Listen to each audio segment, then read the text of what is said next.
Liver transplant की ज़रूरत कब पेश आती है? बुनियादी तौर पर जो मेन इंडिकेशन है लिवर ट्रांसप्लांट की वो लिवर फेलियर है। और लिवर फेलियर की मेन वजह जिगर का सिकुड़ जाना, जिसे हम लिवर सिरोसिस कहते हैं। ये एज की बात करें, जिन लोगों का लिवर ट्रांसप्लांट होता है, उनकी सूटेबल एज क्या होनी चाहिए? इसकी कम एज तो कोई भी नहीं है, और ज़्यादा उम्र जो है अमूमन हम लोग कोशिश करते हैं कि 75 साल से ऊपर पेशेंट्स को ट्रांसप्लांट ऑफर ना करें। डोनर भी अपनी नॉर्मल लाइफ में कितनी देर में वापस आ सकता है?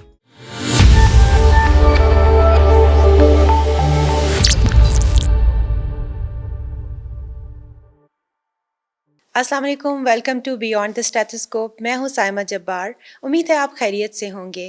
व्यूअर्स, शिफा इंटरनेशनल हॉस्पिटल ने अब तक 1350 के करीब ट्रांसप्लांट्स, जो कि लिवर डोनर लिवर ट्रांसप्लांट्स हैं, वो परफॉर्म कर लिए हैं, जो कि मुल्क की मेडिकल हिस्ट्री में एक माइलस्टोन की अहमियत रखता है। इसी हवाले से आज हमने इनवाइट किया है डॉक्टर अबू बकर हफीज़ भट्टी को, जो कि शिफा इंटरनेशनल हॉस्पिटल के लिवर ट्रांसप्लांट सर्जन हैं और लिवर ट्रांसप्लांट प्रोग्राम के डायरेक्टर भी हैं। आज हम इनसे लिवर ट्रांसप्लांट के बारे में तफसील से बात करेंगे। अस्सलाम वालेकुम डॉक्टर साहब। वालेकुम सलाम। सर, कैसे हैं आप? ठीक हैं? जी। अच्छा, थैंक यू वेरी मच। आज आपने हमारे लिए टाइम निकाला। आई नो आपका बहुत बिजी स्केड्यूल होता है। डॉक्टर साहब, ये बताइएगा सबसे पहले कि हम स्टार्ट करते हैं कि आपका ताल्लुक़ कहाँ से है? आपने अर्ली एजुकेशन कहाँ से हासिल की? उसके बाद एमबीबीएस कहाँ से किया? इसके बारे में आप हमारे व्यूअर्स को बताइएगा। जी, बहुत शुक्रिया मुझे अपने पॉडकास्ट में मदऊ करने के लिए। मैं कराची में पैदा हुआ और मेरी स्कूलिंग भी कराची से है, और मेडिकल कॉलेज भी कराची से था। मैंने डाउ मेडिकल कॉलेज से ग्रेजुएट किया, और उसके बाद वहीं पर मेरी सर्जिकल ट्रेनिंग भी हुई। फिर मैं 2 साल के लिए लाहौर में शौकत खानम कैंसर हॉस्पिटल चला गया कैंसर सर्जरी की फ़ेलोशिप के लिए, और फिर उसके बाद मैं शिफा इंटरनेशनल हॉस्पिटल जॉइन कर लिया था। इसके दरमियान में मैं जॉर्ज टाउन यूनिवर्सिटी हॉस्पिटल भी कुछ अरसे रहा। वहाँ पर भी मैंने मल्टी विसरल एब्डोमिनल ट्रांसप्लांट में कुछ एडिशनल ट्रेनिंग हासिल की, और बुनियादी तौर पर बहरहाल शिफा इंटरनेशनल में मैंने एचवीबी और लिवर ट्रांसप्लांट में काम किया। राइट। अच्छा डॉक्टर साहब, लिवर ट्रांसप्लांट एक काफ़ी कॉम्प्लेक्स और कॉम्प्लिकेटेड सा सब्जेक्ट लगता है। इसके अंदर आपकी इंटरेस्ट जो है वो कैसे डेवलप हुआ? क्या मोटिवेशन थी? जी, बेसिकली जब मैं शौकत खानम में काम कर रहा था, तो वहाँ पर मुझे महसूस हुआ कि लिवर कैंसर और पैनक्रियास यानी लुबलुबे का कैंसर और जिगर की नाली का जो कैंसर है, इसके पेशेंट्स तो पाकिस्तान में बहुत ज़्यादा हैं, लेकिन इसकी जो सर्जिकल ट्रीटमेंट है उसके ऑप्शंस बहुत नहीं थे पाकिस्तान में, और उसकी वजह से बदकिस्मती से बहुत सारे पेशेंट्स जो हैं उनकी डेथ हो जाती थी। तो वहाँ पर मुझे महसूस हुआ कि इस फील्ड में मज़ीद काम करने की ज़रूरत है, और यही प्रॉब्लली मेरी मोटिवेशन थी। अब जब मैं एक दफ़ा इस रास्ते पर चला, तो फिर मुझे आगे पता चला कि लिवर ट्रांसप्लांट एक्चुअली इसमें सबसे मुफीद इलाज है। राइट। तो आप रिकॉल कर सकते हैं जो आपने पहली लिवर ट्रांसप्लांट सर्जरी की थी, वो एक्सपीरियंस कैसा रहा? हमारे व्यूअर्स से शेयर कीजिएगा। जी, बिल्कुल। असल में इसमें पहले तो मैं ये कहूँगा कि लिवर ट्रांसप्लांट की हर सर्जरी पहली ही सर्जरी होती है। अब यहाँ पर राइट। हज़ारों ट्रांसप्लांट हो गए हैं, लेकिन हर दफ़ा जब हम ऑपरेशन पर जाते हैं, तो हमारी परेशानी भी वैसी ही होती है, और हमारे लिए सरप्राइज़ भी वैसे ही होते हैं। लेकिन मेरी पहली सर्जरी तकरीबन 6-7 साल पहले थी, और ज़ाहिर है आपको एंग्ज़ायटी होती है, नर्वसनेस होती है। रात को सोना चाहते हैं तो सो नहीं पाते हैं, सुबह उठना चाहते हैं तो उठ नहीं सकते हैं। लेकिन अल्हम्दुलिल्लाह ऑपरेशन बहुत अच्छा हो गया था, और उसकी मेन वजह यही थी कि एक तजर्बेकार एक्सपीरियंस टीम हमारे साथ मौजूद थी। वो पेशेंट आज भी ज़िंदा हैं, बहुत अच्छी ज़िंदगी गुजारी। अच्छा डॉक्टर साहब, ये बताइए कि लिवर ट्रांसप्लांट की ज़रूरत कब पेश आती है और कौन से मरीज़ हैं जिनको करवाना चाहिए लिवर ट्रांसप्लांट? जी, देखिए, बुनियादी तौर पर जो मेन इंडिकेशन है लिवर ट्रांसप्लांट की वो लिवर फेलियर है, और लिवर फेलियर की मेन वजह जिगर का सिकुड़ जाना, जिसे हम लिवर सिरोसिस कहते हैं, ये है। जब पेशेंट्स का जिगर सिकुड़ जाता है, तो उसके बाद उन्हें मुख्तलिफ तरह की कॉम्प्लिकेशंस होना शुरू हो जाती हैं, जिसमें खून की उल्टी आना, पेट में पानी आ जाना, आंखें पीली हो जाना, गुनूदगी, बेहोशी के दौरे पड़ना, ये सब चीज़ें शामिल हैं। तो जब इस तरह की कॉम्प्लिकेशंस आना शुरू हो जाएँ, तो इन पेशेंट्स को चाहिए कि वो फ़ौरन किसी लिवर ट्रांसप्लांट के डिपार्टमेंट में जाएँ, उनसे रुजू करें और मशवरा लें। अच्छा, अगर हम लिवर ट्रांसप्लांट की बात करें तो ये बताइएगा कि ये कितना लंबा प्रोसीजर होता है और कितना टाइम लगता है एक सर्जरी में, और इसमें क्या-क्या इन्वॉल्वमेंट होती है? कौन से और डिपार्टमेंट्स जो हैं वो इन्वॉल्व होते हैं इसके अंदर? जी, लिवर ट्रांसप्लांट ऑन एवरेज 8 से 10 घंटे का ऑपरेशन है, और राइट। इसमें खुद आपको पता है कि जब हम लिविंग डोनर लिवर ट्रांसप्लांट की बात करें, तो इसमें 2 ऑपरेशंस होते हैं। सो 8 से 10 घंटे इसकी एवरेज ड्यूरेशन है, लेकिन हमारे जो लंबे ऑपरेशन हैं वो 24 घंटे भी चले हैं, इनफैक्ट 36 घंटे का भी एक ऑपरेशन हम कर चुके हैं। राइट। सो ये बहुत लंबे ऑपरेशंस भी हो सकते हैं। इसमें ख़ास तौर पे जो बहुत ज़्यादा इंपॉर्टेंट रोल प्ले करती हैं स्पेशलिटीज़, उनमें एक हमारी गैस्ट्रोएंटरोलॉजी और हेपेटोलॉजी है, जो हमारे साथ पेशेंट को तैयार करते हैं और बाद में देखते भी हैं। इसमें रेडियोलॉजी का रोल बहुत इंपॉर्टेंट है, क्योंकि सीटी स्कैन्स और एमआरआईज़ करने होते हैं, और कई दफ़ा ट्रीटमेंट में भी वो बहुत इंपॉर्टेंट रोल प्ले करते हैं। बेहोशी के डॉक्टर तो हमारे साथ ट्रांसप्लांट में होते ही हैं, और उनकी ज़ाहिर है मुआवनत के बगैर हम ये काम कर ही नहीं सकते हैं। उसके बाद सर्जिकल आईसीयू जो है, उसके हमारे डॉक्टर्स बहुत इंपॉर्टेंट हैं, जो पेशेंट्स को इंतहाई निगहदाश्त प्रोवाइड करते हैं। ब्लड बैंक का मैं ख़ास तौर पे ज़िक्र करना चाहूँगा, क्योंकि इस ऑपरेशन में कई दफ़ा पेशेंट्स को ब्लड की काफ़ी ज़्यादा ज़रूरत पड़ती है, तो उनकी बैकिंग भी हमें चाहिए होती है। राइट। अगर हम शिफा इंटरनेशनल हॉस्पिटल के लिवर ट्रांसप्लांट प्रोग्राम की बात करें, तो इसका स्टैंडर्ड जो है वो इंटरनेशनल स्टैंडर्ड्स के साथ कैसे मीट करता है? How do you make sure कि ये मीट करे उस स्टैंडर्ड को? जी, अच्छा, उसमें इस तरह है कि लिविंग डोनर लिवर ट्रांसप्लांट जो 1000 से ज़्यादा हुए हों किसी सेंटर में, ऐसे सेंटर दुनिया में बहुत कम हैं। लेकिन जब तक आप अगर इस बात की बात करें कि आउटकम्स हमारे कैसे हैं, सो हमारे आउटकम्स में पेशेंट का ट्रांसप्लांट होना और फिर उसका ठीक होकर अस्पताल से डिस्चार्ज होना, इसका चांस तकरीबन 95% के करीब है, जो कि बहुत ही अच्छे रिजल्ट्स हैं, और दुनिया के किसी भी अच्छे सेंटर से इसका मुवाजना किया जा सकता है। राइट। अच्छा, डॉक्टर साहब, अगर हम लिवर ट्रांसप्लांट की बात करते हैं तो एक आम इंसान को ये नहीं पता कि लिवर का जो आप ट्रांसप्लांट करते हैं वो कितना पार्ट होता है और उसमें डोनर की क्या अहमियत होती है, और आगे फिर ये कैसे ग्रो करता है, या जो भी प्रोसेस है वो आप हमें ज़रा एक्सप्लेन कीजिएगा। जी, बिल्कुल।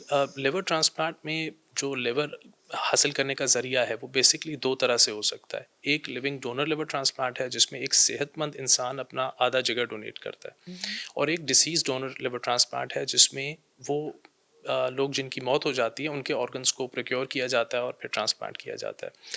बुनियादी तौर पर पाकिस्तान में, इंडिया में, जापान में और कोरिया में लिविंग डोनर लिवर ट्रांसप्लांट ही होता है। तो यानी सेहतमंद इंसान अपना जिगर डोनेट करता है, और अमूमन ऑन एवरेज 50 से 60% जिगर इनको अपना डोनेट करना पड़ता है। इसीलिए ज़रूरी होता है कि ये लोग बिल्कुल हेल्दी हों, बहुत अच्छे फिज़िकल स्टेटस में हों, और इनका लिवर बिल्कुल सही काम कर रहा हो। तो ऐसे डोनर्स को अगर आप उनका 50 से 60% जिगर ले भी लेते हैं, तो कोई नुकसान नहीं होता, और अमूमन 3 महीने में ये लिवर वापस ग्रो करके अपने साइज़ पर वापस आ जाता है। राइट। तो ये जो कहा जाता है कि अगर आप लिवर डोनेट करते हैं, लिवर का पोर्शन, तो आप खुद बीमार भी हो सकते हैं, तो ये इज़ इट अ मिथ, और ये कोई मिसअंडरस्टैंडिंग है इसमें? मतलब सेहतमंद कितना इंसान जो है वो बाद में कितना सेहतमंद रह सकता है हुँ। डोनेट करने के बाद, ये? जी, देखिए, जब हम कोई भी ट्रांसप्लांट करते हैं, तो उसमें हमारा जो गोल है वो ये होता है कि डोनर की ज़िंदगी पे कोई असर नहीं पड़ना चाहिए। सो डोनर जो जिगर दे रहा है, वो अपनी ज़िंदगी में वापस जाए और एग्ज़ैक्टली अपनी ज़िंदगी वैसे ही गुज़ारे जैसे वो डोनेशन से पहले गुज़ारा था। हमारा गोल ये होता है, और हमारे तकरीबन सारे ही डोनर्स ये अचीव भी कर पाते हैं। इनिशियली कुछ 2-4 हफ़्ते ऐसे होते हैं जिसमें ज़ाहिर है आपको ऑपरेशन से रिकवर करना होता है। लेकिन इवेंचुअली ये लोग अपनी ज़िंदगी में वापस चले जाते हैं, और हर वो चीज़ कर सकते हैं जो कि कोई भी नॉर्मल इंसान कर सकता है। वाहिद एक चीज़ जो ये दोबारा नहीं कर सकते, वो ये होती है कि ये दोबारा किसी को जिगर डोनेट नहीं कर सकते। राइट। तो लाइफ में एक ही बार कर सकते जी, हैं। बिल्कुल। तो जो शिफा इंटरनेशनल हॉस्पिटल का और जो गवर्नमेंट की भी जो है रूल्स एंड रेगुलेशंस, उसके accordingly who can be the donor, ये बता जी। सकते हैं? अ, अच्छा, इसमें कुछ तो लीगल रिक्वायरमेंट्स हैं और कुछ मेडिकल रिक्वायरमेंट्स हैं। लीगल रिक्वायरमेंट तो ये है कि जो भी डोनेट करेगा उसका पेशेंट के साथ रिश्तेदार होना ज़रूरी है, और वो रिश्तेदारी अमूमन नादरा के थ्रू प्रूव होनी चाहिए। तो इसमें फैमिली रजिस्ट्रेशन सर्टिफिकेट होता है, फ़ारसी, जो नादरा इशू करता है, उसमें अगर आप रिश्तेदार शो हो रहे हैं तो आप लीगली डोनेट कर सकते हैं। इसके अलावा एक और जो लीगल रिक्वायरमेंट है वो ये है कि 18 से कम का डोनर नहीं हो सकता, 18 साल का होना ज़रूरी है आपके लिए। मेडिकल रिक्वायरमेंट में इस तरह है कि हमारे पास जो लोग डोनेट करते हैं उनकी उम्र 18 से 50 के दरमियान में हो सकती है। इनकी सेहत बहुत अच्छी होनी चाहिए, इनको खुद कैंसर ना हो, खुद कोई दिल के मेजर प्रॉब्लम्स ना हों, और इनका वज़न बहुत ज़्यादा ना हो। तो ये कुछ मेन चीज़ें हैं जो देखी जाती हैं। राइट। अच्छा, अगर हम एज की बात करें, जिन लोगों का लिवर ट्रांसप्लांट होता है उनकी सूटेबल एज क्या होनी चाहिए? कितनी एज से कितने एज तक के लोगों के लिए आप रिकमेंड करते हैं? जी, देखिए इसकी कम एज तो कोई भी नहीं है क्योंकि ये बच्चों को भी कभी-कभी ज़रूरत होती है और अगर आप ट्रांसप्लांट ना करें तो उनकी जान जा सकती है।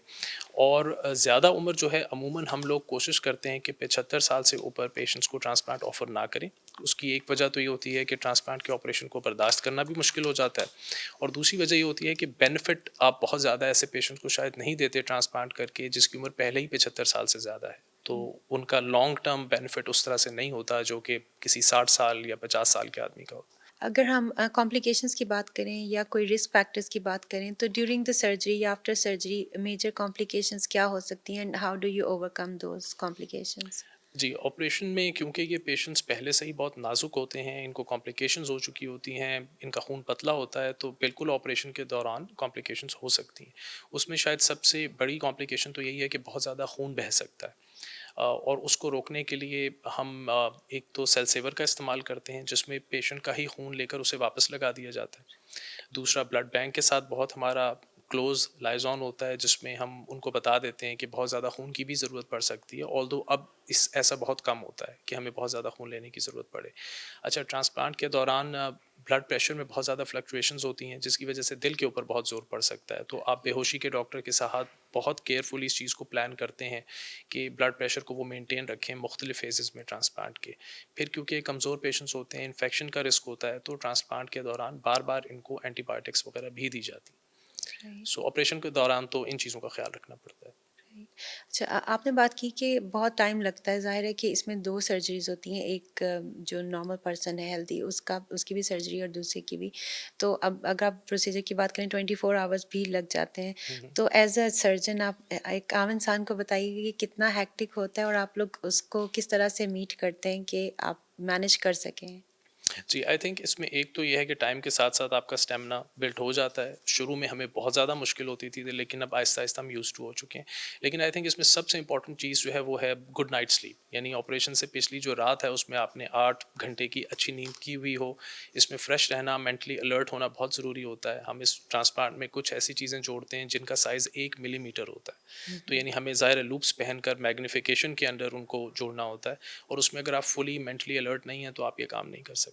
राइट, तो तो आपको क्या नींद। 1 दिन पहले नींद आ जाती है या जी, शुरू-शुरू में मुश्किल होता था और जी, अभी? जैसे आपको बताया कि शुरू में मुश्किल था, अब तो बहुत अच्छी नींद आ जाती राइट।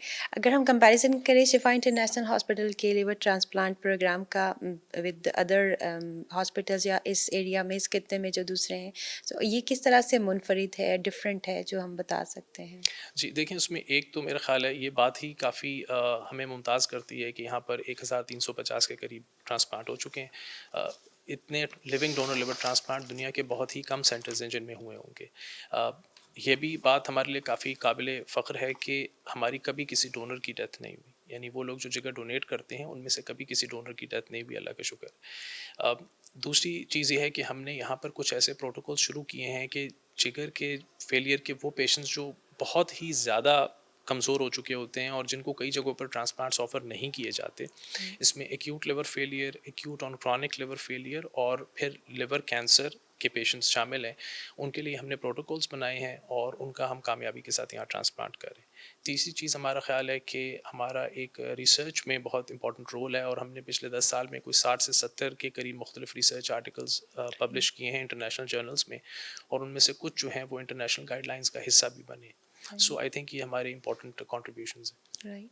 अगर डिपार्टमेंट की बात की जाए लिवर ट्रांसप्लांट प्रोग्राम के, जो आपकी टीम है उसमें कौन-कौन से डॉक्टर्स हैं, उनके बारे में आप बताइएगा कि आपकी टीम कौन-सी है जो कि जी, परफॉर्म इसमें करती है? हमारे जो लिवर ट्रांसप्लांट सर्जन्स हैं, मेरे अलावा मेरे 2 कॉलीग्स हैं, डॉक्टर हसीब हैदर ज़िया और डॉक्टर नुसरत यार खान। ये ज़ाहिर है हमारी टीम का हिस्सा हैं, हम लोग शुरू से साथ काम कर रहे हैं, इंतहाई ट्रस्टवर्दी हैं और एक्सपीरियंस भी हैं और माहिर सर्जन्स हैं और हम मिल के ही ज़ाहिर है ट्रांसप्लांट्स करते हैं। इसके अलावा जो स्पेशलिटीज़ बहुत इंपॉर्टेंट हैं उसमें जैसे मैंने आपको बताया था कि गैस्ट्रोएंटरोलॉजी और हेपेटोलॉजी का बहुत इंपॉर्टेंट रोल है, जो पेशेंट को ट्रांसप्लांट के लिए तैयार करते हैं और फिर ट्रांसप्लांट के बाद भी उनकी हमें वक्तन-फ़वक्तन ज़रूरत पड़ती रहती है। रेडियोलॉजी का बहुत इंपॉर्टेंट रोल है डोनर के लिवर का साइज़ चेक करने में, कितना लिवर लेना है, कितना छोड़ना है, अनाटमी क्या है, इस सब चीज़ों में रेडियोलॉजी का बहुत इंपॉर्टेंट रोल है। और इवन ट्रांसप्लांट के बाद कॉम्प्लिकेशंस होती हैं अगर कोई, तो उसमें रेडियोलॉजी बहुत इंपॉर्टेंट रोल प्ले करती है। हमारा बेहोशी का डिपार्टमेंट इंतहाई मुश्किल किस्म की बेहोशी होती है इन पेशेंट्स की जो देनी होती है और उसमें बहुत ही एक्सपर्ट लोगों की ज़रूरत होती है, तो वो भी राइट, हमारे पास मौजूद हैं। राइट, ब्लड बैंक आपको जैसे कि बताया था, हमारा सर्जिकल आईसीयू बहुत इंपॉर्टेंट है इसमें। राइट। जो आप बात कर रहे हैं कि जो बेहोशी के लिए होता है वो दोनों जो जो डोनर होता है उसके लिए भी उतनी ही इम्पोर्टेंट है, या फिर उनको उनकी बेहोशी का जो है वो डिफरेंट वो होता है मेयार, और जो रेसिपिएंट है उसकी, इनका बताइएगा कि दोनों का जी, डिफरेंट। बिल्कुल, ये बहुत अच्छा सवाल है। असल में जो पेशेंट है वो तो बहुत ज़्यादा बीमार होता है, तो ज़ाहिर है उसके लिए आपको बेहोशी की एक अलग स्किल्स हैं जिनकी ज़रूरत है। राइट, लेकिन डोनर पे आपके ऊपर प्रेशर बहुत होता है, क्योंकि ये एक सेहतमंद आदमी है जिसको किसी ऑपरेशन की ज़रूरत नहीं है, और वो सिर्फ़ और सिर्फ़ अपने अज़ीज़ को बचाने के लिए एक मेजर ऑपरेशन के थ्रू गुज़र रहा है। तो ज़ाहिर है जैसे कि हमें सर्जरी में ये प्रेशर होता है कि इसको कुछ नहीं होना चाहिए, तो इसी तरह बेहोशी वालों के ऊपर भी ये बहुत प्रेशर होता है कि डोनर को कुछ नहीं होना चाहिए। सो मुख्तलिफ तरह के स्ट्रेसेस हैं दोनों ऑपरेशंस में। राइट। अगर आप किसी को लिवर ट्रांसप्लांट सजेस्ट करते हैं तो क्या कोई लाइफस्टाइल चेंजेस भी बताते हैं before the surgery and after the surgery, ताकि इसका इफेक्ट जो है वो ज़्यादा अच्छा हो सके? जी, बिल्कुल, ये पेशेंट स्पेसिफ़िक होते हैं, मुख्तलिफ़ पेशेंट्स को मुख्तलिफ़ लाइफ़स्टाइल चेंजेस की ज़रूरत होती है। लेकिन ऐसी चीज़ें जो मुश्तरक हैं, वो उसमें एक ये है कि इन्हें हम साँस की वर्जिश का कहते हैं, और ट्रांसप्लांट से पहले, क्योंकि ट्रांसप्लांट के बाद चेस्ट इन्फेक्शंस और निमोनिया होने का ख़तरा बहुत ज़्यादा होता है। उसके लिए स्पायरोमीटर यूज़ किया जाता है, जिससे फेफड़ों की कैपेसिटी बढ़ जाती है। तो वो हम उन्हें कहते हैं इस्तेमाल करें।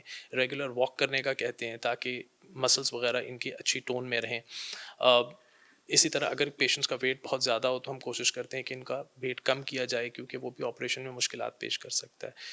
इसी तरह डोनर्स के लिए भी इसी तरह की चीज़ें होती हैं। कभी कभी ये लोग स्मोकिंग करते हैं, तो हम उन्हें कहते हैं कि स्मोकिंग को बिल्कुल बंद कर दें, वेट कंट्रोल करें, डाइट साफ़ सुथरा खाना खाएं। इस तरह की चीज़ें हमें करनी होती हैं ट्रांसप्लांट से पहले। राइट। अच्छा डॉक्टर साहब, अगर डेटा की बात करें, हम्म, जितने आप लोगों ने सर्जरीज हम्म। की हैं इसमें मोस्टली कौन सी एज ग्रुप के लोग हैं जिनकी सर्जरीज हुई हैं ज़्यादा?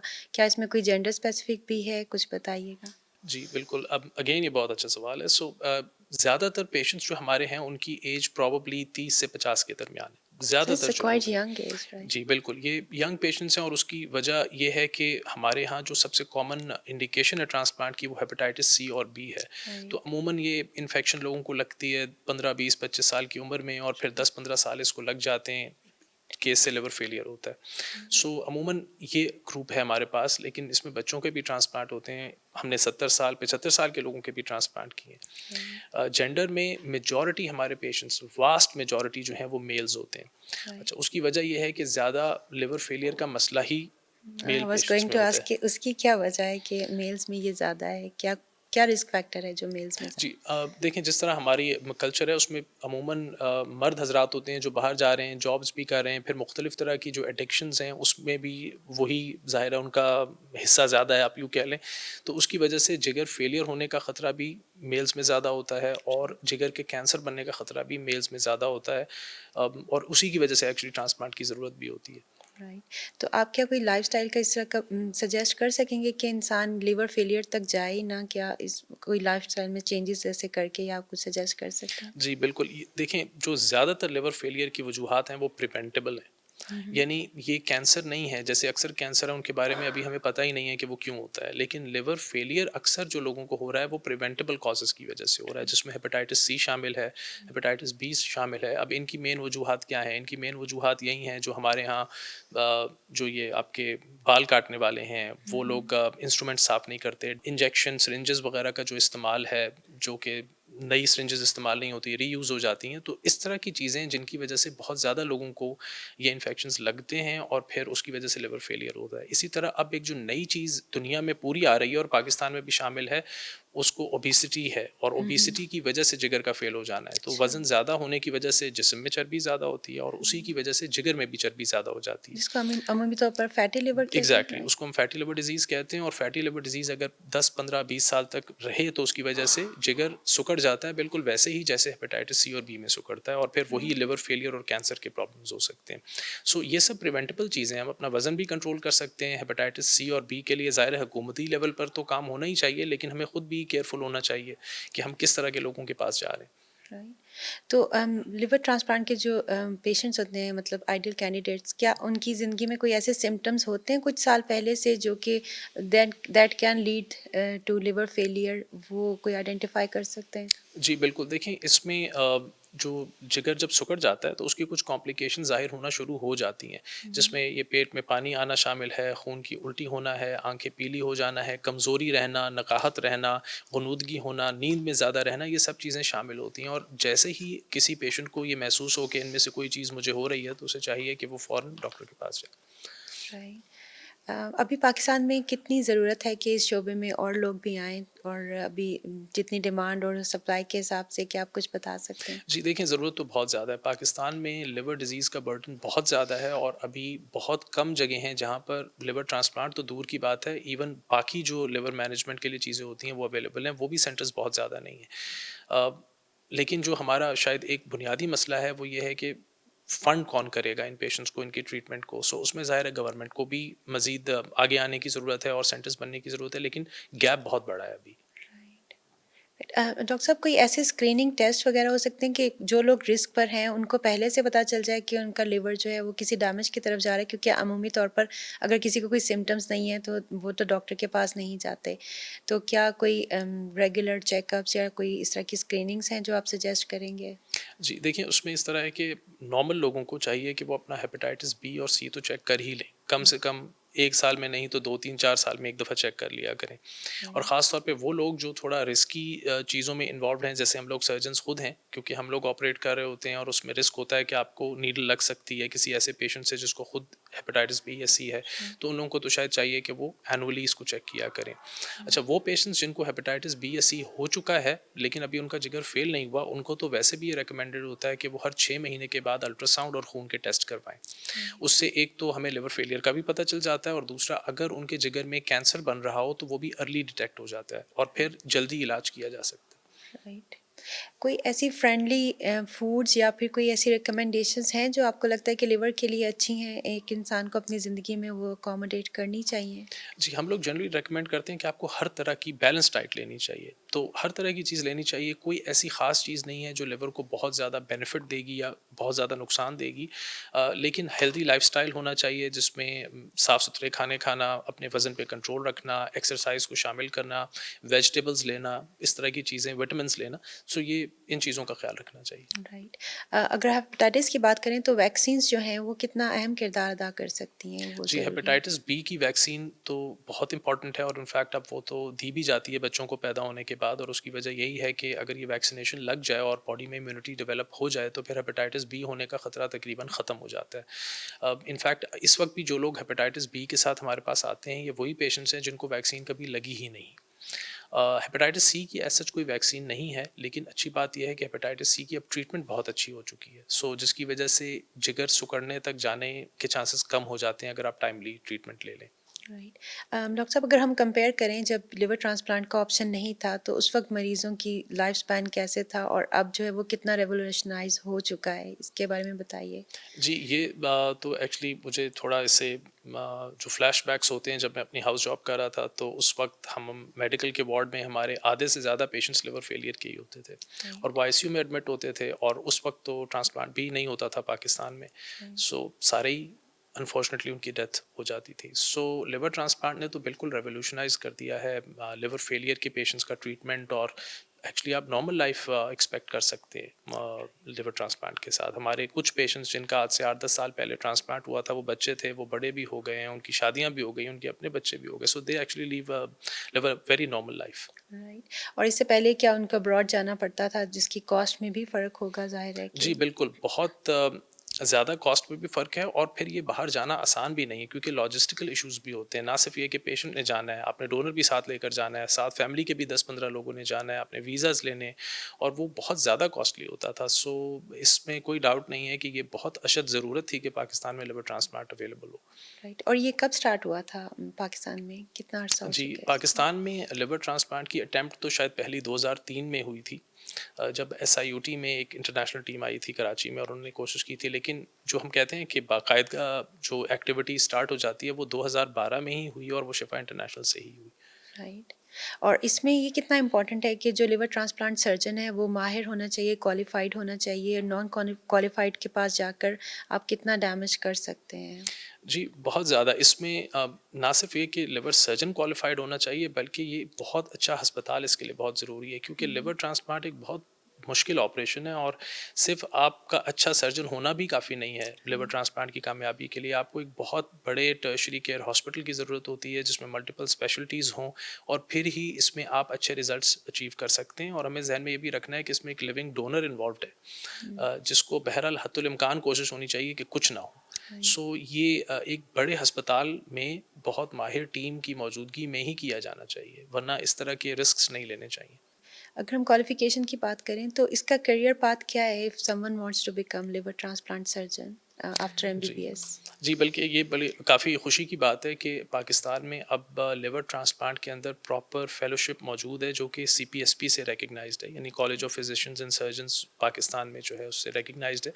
सो ये 3 साल की फेलोशिप है और वो लोग जिन्होंने अपना एफसीपीएस जनरल सर्जरी में कर लिया है, यानी एक स्पेशलाइजेशन वो कर चुके हैं जनरल सर्जरी में, वो इसके लिए एलिजिबल होते हैं और फिर वो हमारे पास 3 साल के लिए ट्रेनिंग के लिए आते हैं। शिफा में भी इसकी ट्रेनिंग करवाई जाती है और फिर 3 साल हम उनको ट्रेन करते हैं इस फील्ड में। राइट। इसमें डेडिकेशन कितनी ज़रूरी है क्योंकि ये एक बहुत कॉम्प्लेक्स किस्म का स्पेशलिटी है, तो एक डॉक्टर को, यंग डॉक्टर को कितना मोटिवेटेड होना चाहिए और डेडिकेटेड होना चाहिए टू जॉइन दिस फील्ड? जी, देखिए इसमें बहुत ज़्यादा मोटिवेशन चाहिए। इनफैक्ट अभी भी हम लोग जब कभी ट्रांसप्लांट करते हैं और मुश्किल होता है और हम उसमें फँस जाते हैं, तो हम ये सोचते हैं कि मैं इस फील्ड में क्यों आया? ठीक है? सो आपको बहुत ज़्यादा डेडिकेशन, इनफैक्ट मैं कहूँगा कि पैशन की ज़रूरत है। या अच्छा, अगर कोई इस फील्ड में सिर्फ़ ये सोच कर आए कि ये एक ऐसी फील्ड है जिसमें स्कोप है, जगह है, मुझे बहुत अच्छी जॉब मिल जाएगी, तो काम नहीं चलेगा। आप राइट। मुश्किल में पड़ जाएँगे। सो क्योंकि ये आहिस्ता-आहिस्ता आपके लिए बोरिंग हो जाएगा और फिर इसी फ्रीक्वेंसी पे, इसी लेवल पे काम करना आसान नहीं होता। तो हम लोग तो क्योंकि शायद बहुत ज़्यादा इसके बारे में पैशनेट थे तो अभी तक ये काम कर रहे हैं। सो इस चीज़ को बहुत सोच कर आना चाहिए लोगों को राइट, इस सो फील्ड विल में। पावर जो है वो होनी चाहिए इस फील्ड में आने बिल्कुल, की। बहुत ज़्यादा will power, physical power, will power, mental power, सब कुछ इसके लिए बहुत अच्छी होनी चाहिए। राइट। अगर हम पूछें कि आप कोई मैसेज दें उन डॉक्टर्स को जो इसको ज्वाइन करना चाहते हैं, तो आप उनको क्या मैसेज देंगे? जी, मेरा मैसेज ये होगा कि इस फील्ड में स्पेस तो बहुत ज़्यादा है, ठीक है? हमें पाकिस्तान में लिवर ट्रांसप्लांट सर्जन्स की भी ज़रूरत है, लिवर ट्रांसप्लांट फिज़िशियंस की भी ज़रूरत है। अ, लेकिन ये बहुत डिमांडिंग फ़ील्ड्स हैं और इसमें सिर्फ़ उन लोगों को आना चाहिए जो इसके बारे में बहुत ज़्यादा पैशनेट हैं। जो इसमें मैं उनसे वादा कर सकता हूँ जो उनको मिलेगा वो ग्रैटिफ़िकेशन है। वो खुशी इनको मिलेगी क्योंकि आप वाक़ई में पेशेंट्स की लाइफ़ में इतना बड़ा चेंज लेकर आते हैं कि उसकी जो खुशी है वो आप किसी चीज़, मतलब कोई उसका मुतबादिल नहीं है। सो इसलिए प्लीज़ इस फील्ड को जॉइन करें, मगर वो लोग जो इसके बारे में बहुत पैशनेट हैं और जो अपने पेशेंट्स की ज़िंदगी में वाक़ई में बहुत बड़ा चेंज लेकर आना चाहते हैं। राइट।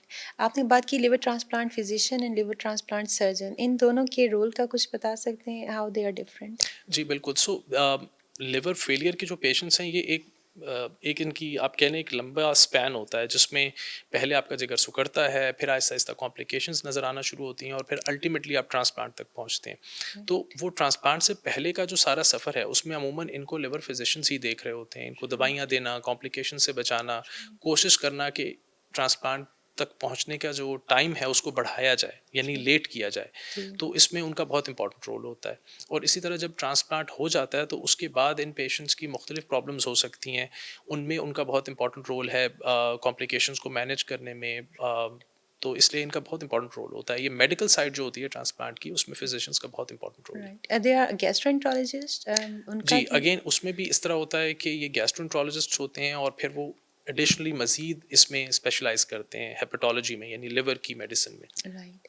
डॉक्टर साहब, अगर हम इनकी रिहैबिलिटेशन की या रिकवरी की बात करें तो एक तो ये बताइएगा कि हॉस्पिटल का स्टे आम तौर पर एक नॉर्मल लिवर ट्रांसप्लांट में कितना होता है और उसके बाद रिकवरी का टाइम जो है वो कितना होता है? जी, जो हमारे पेशेंट्स हैं वो ऑपरेशन के बाद तकरीबन 4 से 5 दिन आईसीयू में रहते हैं और फिर वो एग्ज़ीक्यूटिव रूम्स हैं हमारे, वहाँ पर शिफ्ट हो जाते हैं और वहाँ पर हफ़्ता से 10 दिन और रहना पड़ता है। राइट। और फिर अमूमन हम इन्हें डिस्चार्ज कर देते हैं। डोनर्स 1 से 2 दिन आईसीयू में रहते हैं और फिर 4-5 दिन मज़ीद उन्हें हॉस्पिटल में रहना पड़ता है और फिर हम उन्हें डिस्चार्ज कर देते हैं। राइट। सो और वो इस तरह। अपनी नॉर्मल डोनर भी अपनी नॉर्मल लाइफ में कितनी देर में वापस आ सकता है, और जो पेशेंट है उसका भी बताइएगा, और जी। रिहैबिलिटेशन जो है वो कैसे होती है? जी, जो डोनर्स हैं उन्हें नॉर्मली इस तरह होता है कि अगर तो वो लेट्स से यूनिवर्सिटी में पढ़ते हैं, ऑफिस वर्क करते हैं, तो फिर तो वो महीने के बाद भी ज्वाइन कर सकते हैं, राइट। 1 महीने के बाद। लेकिन अगर कोई ऐसा डोनर है जो बहुत ज़्यादा हेवी वेट लिफ्टिंग करता है या इस तरह के काम में इन्वॉल्व है, तो उनको फिर हम कहते हैं कि बेहतर होगा कि 2.5 से 3 महीना आप हैवी वेट्स ना उठाएं। लेकिन उसके अलावा घर में रहना, चलना फिरना, मार्केट जाना, ये सब चीज़ें तो डोनर 1 महीने बाद सारी चीज़ें शुरू कर सकते हैं। पेशेंट्स का ये फेज़ 3 महीने का होता है। सो अमूमन हम उन्हें कहते हैं कि 3 महीने तक आपने घर पे रहना है और उसमें वो रेगुलर विज़िट्स होते हैं हमारे साथ, और 3 महीने के बाद हम ये चाहते हैं कि वो अपनी नॉर्मल लाइफ़ पे वापस चले जाएँ। Right. Okay, Dr. Saab, is there anything else you would like to add in the end?